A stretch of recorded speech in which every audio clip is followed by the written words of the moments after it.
These non-privileged texts are further evidence of President Trump's supreme dereliction of duty during those 187 minutes. And Mr. Meadows' testimony will bear on another key question before this committee. Did Donald Trump, through action or inaction, corruptly seek to obstruct or impede Congress's official proceedings to count electoral votes? As we wait to see just where the DOJ's investigation leads, its probe of the rioters themselves has advanced. More than 725 individuals have been charged so far with various crimes. According to reporting in the New York Times, quote, the government estimates that as many as 2,500 people who took part in the events of January 6 could be charged with federal crimes. That includes more than 1,000 incidents that prosecutors believe could be assaults. Whether the DOJ will hold those responsible for inciting the deadly insurrection to account is where we start this hour with some of our favorite reporters and friends. Matt Miller is here. He served as chief spokesperson for the Justice Department, now is an MSNBC contributor. Also with us today, former RNC chairman Michael Steele and Politico national correspondent and MSNBC contributor Betsy Woodruff Swan is here. Matt Miller, your take. Look, I thought it was a good speech by the Attorney General. It was an important speech in many ways, especially the parts where he called on all Americans to join the Justice Department in trying to protect democracy. I thought in a way, though, I don't think I'm going to disagree with my friend Joyce a little bit. I don't think this was a game on speech by Merrick Garland so much as it was his get off my back speech. He clearly has heard the criticism from judges about the department not doing to hold more, of the what we would call the ringleaders or the insiders to account, and the criticism for judges for maybe not in some cases for the department not pursuing more serious charges against some of the rioters or recommending more serious sentences. And he's heard the criticism from people on Capitol Hill and probably those of us who talk on TV from time to time. And this was his way of saying, look, I've got this. I would say, though, I don't think we should read too much into this line that's getting a lot of attention, because that's what attorneys general always say. And I believe it's true. Look, I believe if they do find evidence that Donald Trump committed a crime and they believe that they can, make those charges stick in court, they will bring charges against the former president. But I don't think we know anything more about that investigation today than we did before his speech. And as he said, it's appropriate. He's not supposed to talk about the charges that the department might or might not bring in the future. He's not supposed to talk about the investigations that they're conducting in any detail. So this was more him, I think, pushing back against the criticism and saying, give me time and give me space to do my job, than any kind of real signal about what the department may or may not do in the future. All right, let me push this through the Raskin frame then, Matt Miller. Congressman Raskin just detailed 3 rings. There's the rioters themselves. They're clearly under investigation. 700 of them have been charged. Then there's the next layer, the extremists. They're also under investigation. They've been charged with the most serious crimes, conspiracy. The third ring is the coup plot. It was on paper. It was presented to Donald Trump in the Oval. It involved the crime of overthrowing the election. Is the coup plot under investigation, Matt Miller? Yes or no? So this goes to the actually, if I do have a criticism of the speech, it's right here.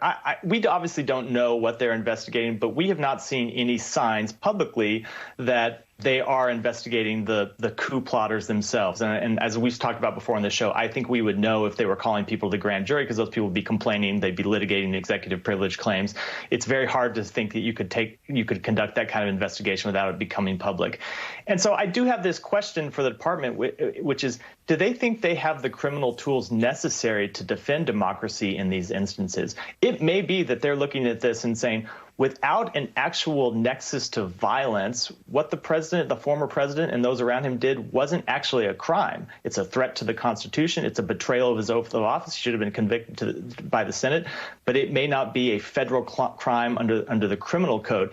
And if so, given that this is probably not the last coup we're going to face, and look, it may not be a crime because our criminal code doesn't have a lot of experience dealing with coups. We luckily haven't faced a lot of them in this country.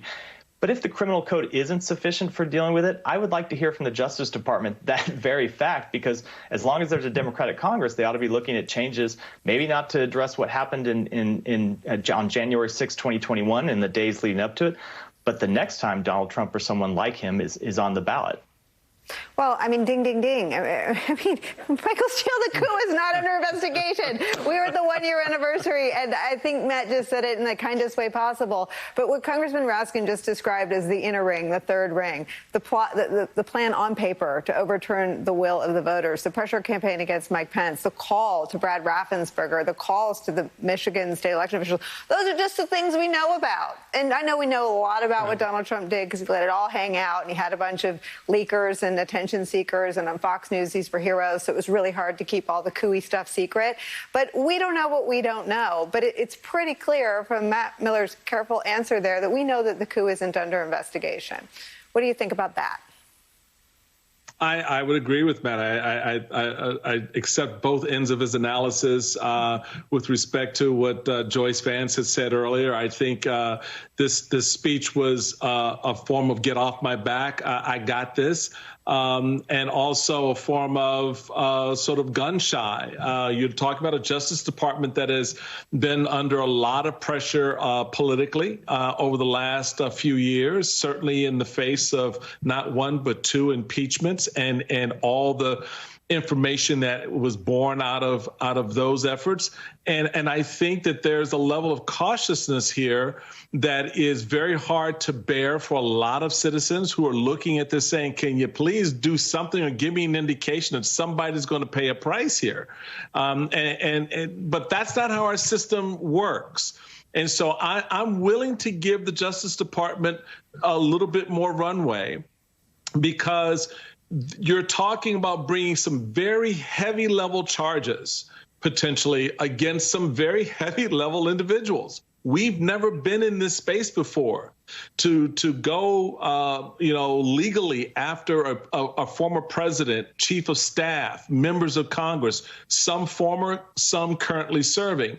So there are a lot of pieces here that I think the Justice Department is gun shy may be strong, but certainly a little bit more hesitant to go after if it were just, you or me or some other citizen, if you will, that didn't have title and position and a connection to the government the way some of these potential individuals who are under investigation have.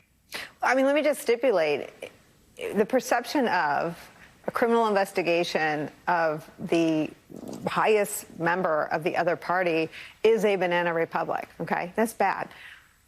And what the right has successfully done is made this administration, and I believe this Justice Department, so afraid of anything that approximates that it's not clear they're looking at what seem to be clearly criminal acts. The call to Raffensperger to find 11,780 votes.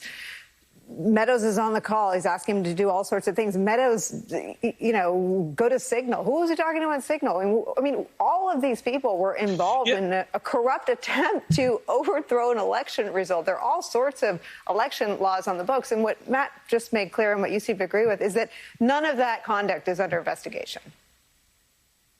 And it's that we know of, or yet. And I think there's the or yet piece that we have to really kind of, believe is going to come. The other piece of this, and Matt can confirm this, because I'm a corporate guy. I'm not a prosecutor. So my perspective on these things from a legal standpoint, a little bit different. But there's also the reality of what I can prove, what I take into a court of law that actually will lead to a conviction. And then there's also, as you've just reported in the last hour, Nicole, your jury pool is beyond a little bit tainted.